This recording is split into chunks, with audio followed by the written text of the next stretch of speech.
Bom dia a todos os presentes. Auditório cheio.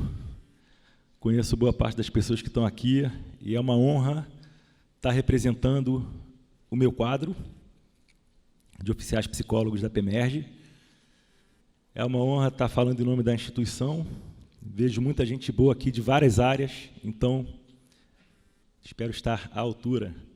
Gostaria de agradecer ao Coronel Viviane e ao Coronel Cajueiro, que me acolheram na Comissão de Análise da Vitimização. É uma comissão que acredita na transparência, né? E é uma transparência que se baseia na noção de que a gente só pode resolver um problema que a gente conhece. A gente só pode resolver um problema do qual a gente fala. Isso é uma noção bem afeita à psicologia, né? Vamos falar dos problemas. Aí acham que os psicólogos só falam de problema e não trazem solução. Mas não é isso que eu quero fazer aqui, tá? Então, vou trazer aqui a noção de vitimização psicológica e a construção do serviço de psicologia da PEMERGE. Bom, a psicologia na segurança pública é um campo incipiente. A própria psicologia é uma ciência muito nova. Ao contrário da polícia, que deve ter a idade da humanidade, praticamente, a psicologia é uma ciência nova. Enquanto ciência, ela surgiu, né, teoricamente com Freud, né? Então é 1900, coisa assim. E a psicologia se propõe a trabalhar em diversos campos. Tem psicologia clínica, né, o atendimento clínico, psicologia hospitalar, ao paciente no leito. Temos psicologia de seleção de pessoal, de ensino, institucional e organizacional. Na segurança pública, a psicologia é um campo muito incipiente. Aqui no Brasil, poucos estados têm um quadro significativo da presença de oficiais psicólogos. Então, a gente tem poucos benchmarks, a gente tem poucos exemplos, modelos para seguir e guiar nossas práticas. Então, a gente aprendeu muito no empirismo a partir de uma coisa muito valiosa. Eu acho que é um empirismo muito válido e importante, que é ouvir a tropa policial militar. Então, mesmo se a gente tivesse muitos benchmarks, a gente teria que ouvir a nossa tropa para saber se aquilo que é feito em outros estados, em outros países, em outros locais, se aplicaria de uma maneira consistente aqui para a nossa corporação. Então, essa é uma construção necessariamente sob demanda, porque a saúde mental do policial é necessariamente vinculada ao cenário social em que ele atua. A profissão policial militar é muito afetada, eu não preciso nem enfatizar isso, que todos sabem, por qualquer alteração no tecido social. Então, acho que é a profissão mais vulnerável e mais sensível a qualquer alteração no tecido social. Então, a gente, sendo psicólogo da polícia, a gente percebe essa construção de acordo com a mudança do cenário social, a gente tem que se adaptar, a gente precisa se adaptar constantemente. E a gente usa todos os campos aqui da psicologia, e é tanta demanda, é tanta possibilidade e necessidade de trabalho, que a gente tem boa parte do nosso trabalho é assim, priorizar para o melhor aproveitamento dos nossos recursos humanos. Embora tenhamos 93 oficiais psicólogos, quando eu falo isso, o pessoal, nossa, quantos? Né? Vocês são muitos, que bom. Falei, eu não sinto isso. Eu sinto sempre, eu acho que se tivéssemos 200 psicólogos, será que ia dar conta? Eu acho que a gente ainda ia arranjar mais assunto. Então, assim, a gente tem sempre que priorizar, né? Não importa quantos a gente tenha, a gente tem que multiplicar, fazer mais com menos, né? Então, eu sou da primeira turma de oficiais psicólogos, estou falando que a gente é jovem, enquanto campo, e nós somos jovens enquanto quadro. O nosso quadro surgiu em 2002, o Núcleo Central de Psicologia foi criado em março de 2002. Eu sou da primeira turma, tenho 17 anos de corporação, e esses 17 anos foram muito gratificantes, porque eu acho que a corporação percebe que a gente está aqui com o único e exclusivo intuito de apoiar a corporação. Quando eu fiz o concurso, eu não ia nem falar isso não, mas eu vou trazer. Quando eu fiquei sabendo que abriu o concurso aqui para a corporação, eu falei, gente, é aí que eu quero estar. Quanto a polícia é criticada, quanto a polícia, né, aquela coisa, ninguém gosta da polícia, né? Pô, é aí que eu quero, sabe? É aí que eu quero atuar, é aí que eu quero... Eles devem ter uma realidade muito complexa, que pode, eu acredito, que a gente possa ter um papel importante a desempenhar, relevante em termos de ajuda. E temos 93 psicólogos no nosso quadro. Não tem um deles que eu veja que não é tocado pela realidade do policial militar e que não trabalhe motivado e com o coração. A gente, às vezes, fica cansado? Sim, é muita demanda, né? Mas eu acho que a gente está muito feliz, porque ninguém escolhe psicologia também para ganhar dinheiro, né? É uma profissão que a gente escolhe por amor. E eu acho que todos estão muito felizes de atuar aqui na corporação. Então, a gente começou fazendo, em 2002, assistência descentralizada, seleção e instrução. Em 2010, chegaram 50 novos psicólogos. A gente estava numa certa, não vou chamar zona de conforto, que seria injustiça, mas a gente estava dentro dos padrões de normalidade, mais ou menos até o ano de 2013. 2013 vem turbulência e crise social, como eu venho falando, e é um ano de virada no Estado. Vem as manifestações e a decadência econômica do Estado. Eu trouxe aqui o PIB do Estado do Rio de Janeiro. Por favor, prestem atenção aqui. 2013 para 2014, percebam quanto é acentuada a queda desse PIB. Como é acentuado. Não é uma coisa qualquer, né? Muito relevante a queda do PIB do Estado do Rio de Janeiro. Tá? Eu fui buscar esse dado porque ele tem muita relação com outro gráfico que eu vou trazer aqui. Então, 2013, eu, por um acaso assim, do destino, eu era o segundo da turma, assumi a chefia, e eu não estava preparado de maneira alguma para aquilo. Eu era um psicólogo clínico, atendia famílias no HCPM. Falei, e agora? Eu estou muito lascado, eu não estou pouco lascado, eu estou ferrado, né? Então, o que eu posso fazer? Eu tenho que saber o que eu vou coordenar. O que é chefiar a psicologia da polícia? Não faço a menor ideia. Eu admirava muito e admiro a minha chefe. Eu brinco que ela sempre será minha chefe, e será, está aí a Sandra. Sempre admirei a Sandra, nunca me senti, enfim, nunca achei que isso ia acontecer, mas, enfim, recebi o núcleo e fiz um ciclo de reuniões com os psicólogos. Éramos mais do que hoje, né? Fiz um ciclo de reuniões divididos em grupos, e para mim foi um descortinar, assim, foram 3 meses de um aprendizado intenso, que eu não aprendi só sobre saúde mental na corporação, quais eram as principais unidades que estavam em sofrimento, eu aprendi sobre polícia militar. Eu falei, gente, qualquer um que faça um ciclo de reuniões com os psicólogos da polícia militar vai entender o que está acontecendo com a polícia, vai entender quais são as vulnerabilidades, e a gente precisa dessas informações para a gestão. E aí a gente traçou, né, empiricamente, tudo empiricamente, a gente não tinha números, não trabalhava ainda quantitativamente muito forte, né? Então a gente fez a partir dessas reuniões, a gente traçou um diagnóstico institucional, né?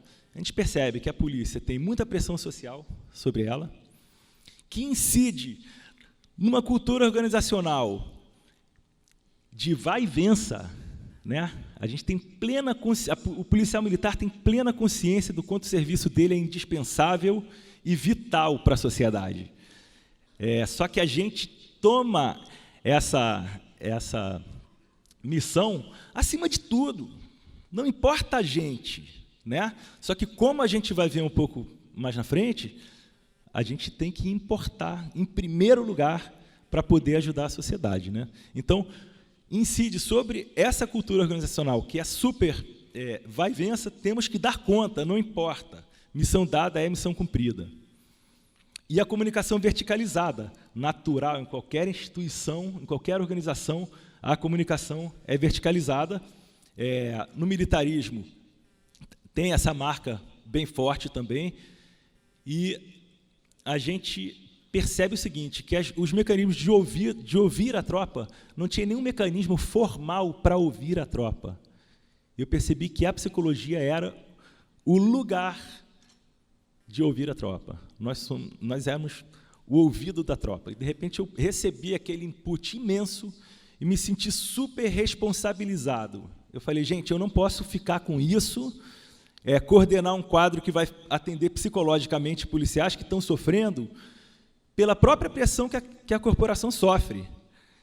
E repassa para si própria, para os seus membros, muitas vezes sem ter condições suficientes de dar conta da missão.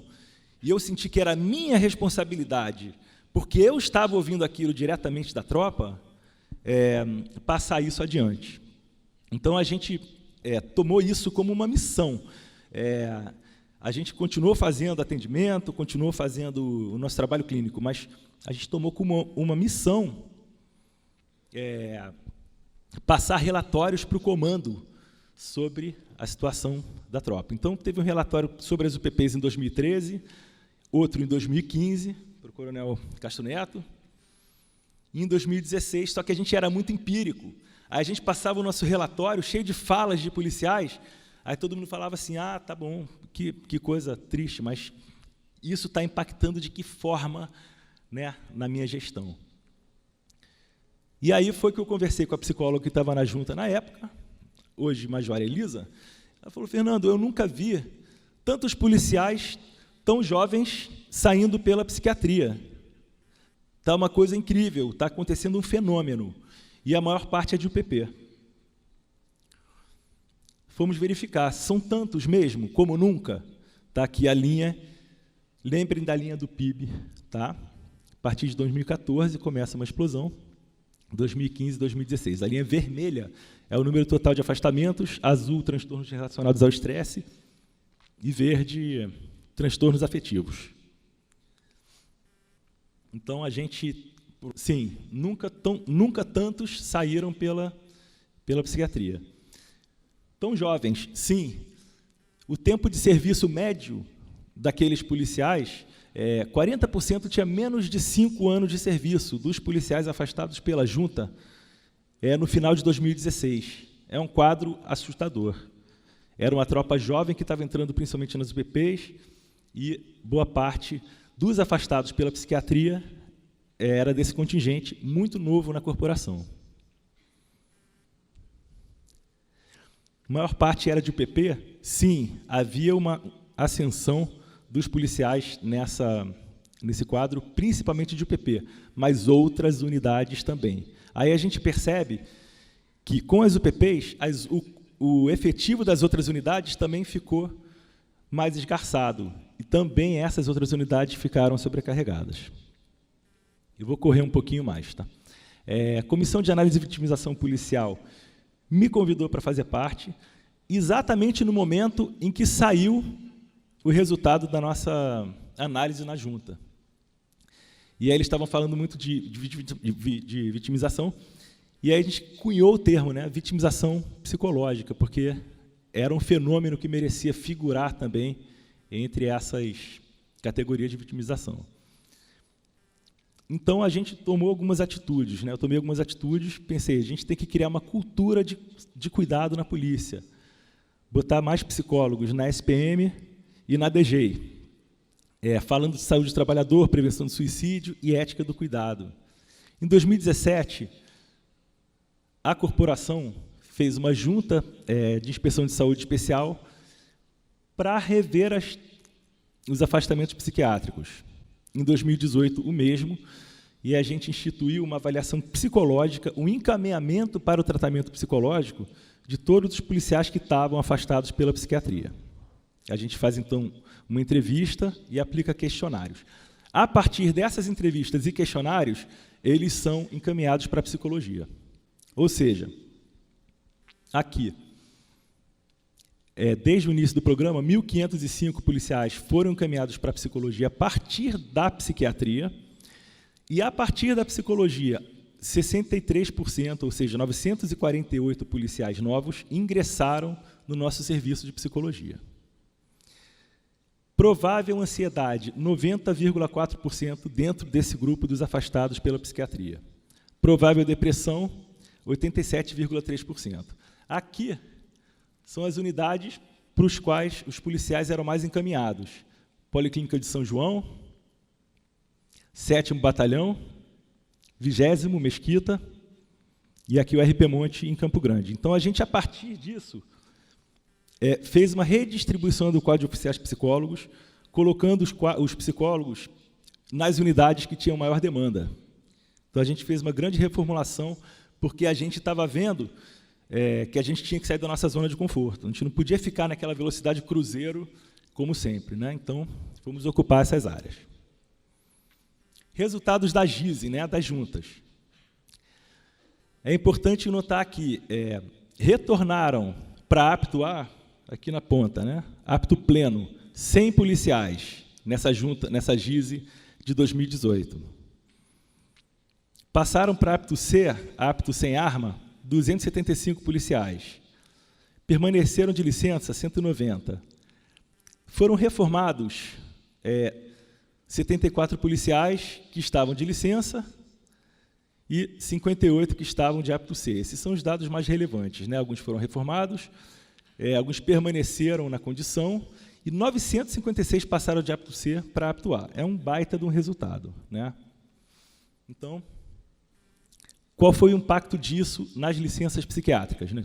A gente tem aqui, de 2017 para 2018, teve uma queda significativa, sim, de 3,64 do efetivo para 2,83 das licenças iniciais. Porém, a gente percebe que a gente está num momento atípico ainda, e de resolução complexa. Momento atípico por quê?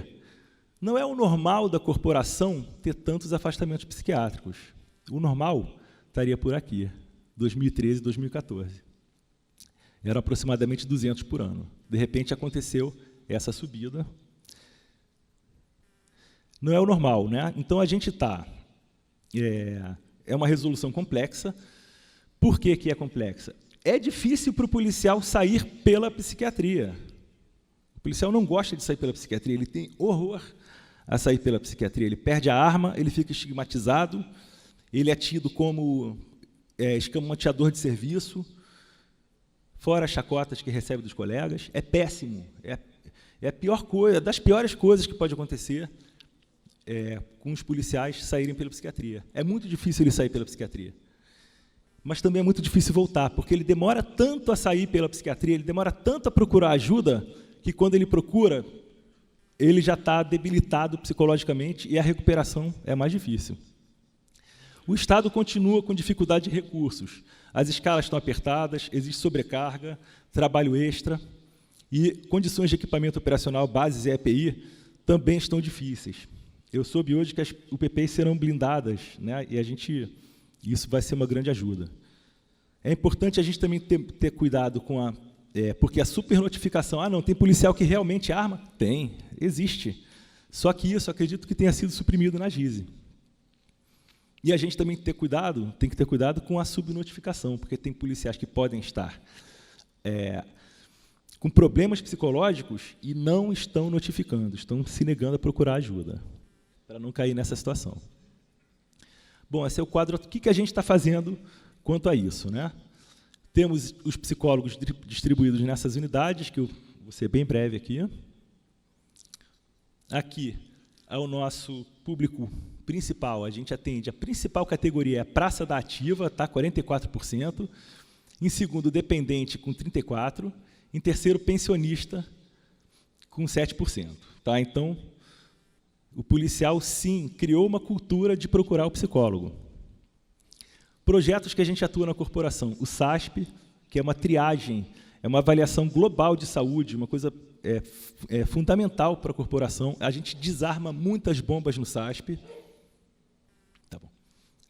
A gente desarma muitas bombas no SASP, policiais com risco de suicídio, graças a Deus, e é um trabalho incansável de ambulatório. A gente tem um índice reduzido de homicídios.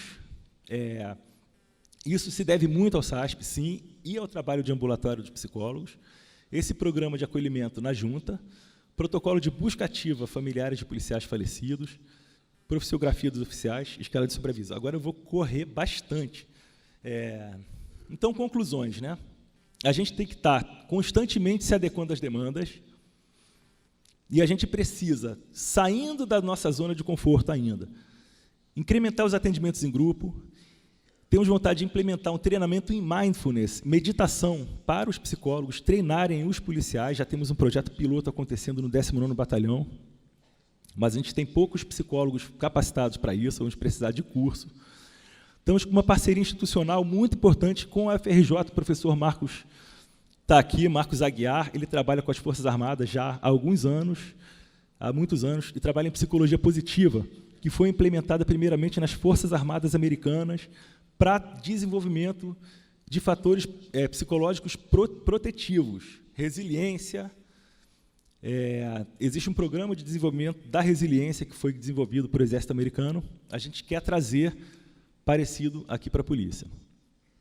A gente vai trabalhar também em seleção de pessoal para construir os nossos próprios testes, treinamento, né, com fortalecimento dessas características protetivas, e na instrução, criando uma cultura de resiliência, oposta à rusticidade, àquela que determina que tudo podemos, né? E outra parceria importante que a gente está firmando é com o Comitê Internacional da Cruz Vermelha, um programa de pesquisa e compartilhamento de boas práticas de prevenção e saúde mental em forças policiais na América do Sul.